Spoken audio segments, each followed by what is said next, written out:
Matrix, which speaks to stability, indicates that Nigeria is open for business with stable market economic conditions against which people can plan and invest.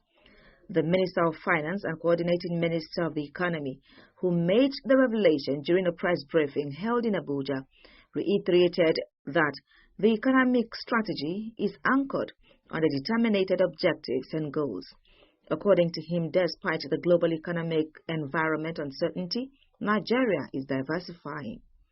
Nigeria is diversifying. We are diversifying our exports. We have very competitive exchange rate and other conditions which are allowing us to diversify our exports, particularly under the Africa Continental Free Trade Area Agreement.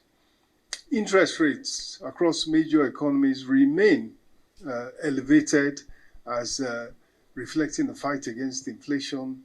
So in the US, Eurozone, and even UK, rates are relatively high. And the IMF is forecasting 3 to 3.3% global growth. Minister Edun said inflation remains elevated, though still moderating. It is down to 22.22% in the month of June. Inflation remains elevated, though it is moderating. It is down to 22.22% as at June. And we know the monetary policy rate remains high at 27.5%. And this is a key tool of the central banks. It's their decision. They're in charge of monetary policy, and it's where they have set rates to deal with the issue of inflation. And of course, it provides a challenge to debt servicing, as well as, of course, private sector financing when interest rates are elevated. He stressed the ministry's commitment to a coordinated fiscal and monetary policy framework that can substantially and sustainably reduce inflation, enabling cheaper capital for businesses and greater purchasing power for households. Enabling cheaper capital for businesses so they can invest, and of course, greater purchasing power for households.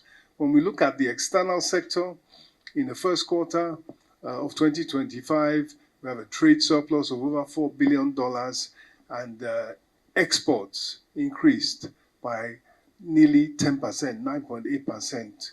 And of course, we know that the exchange rate has been relatively stable and reserves up to almost $40 billion, $39 billion in July.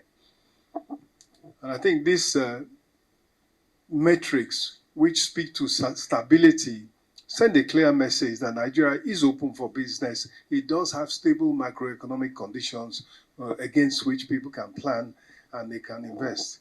According to the minister, following GDP debasing, the ministry has a ratio of debt to GDP of 38.8%, down from 52.1%, with no pending obligation that is not being processed and financed.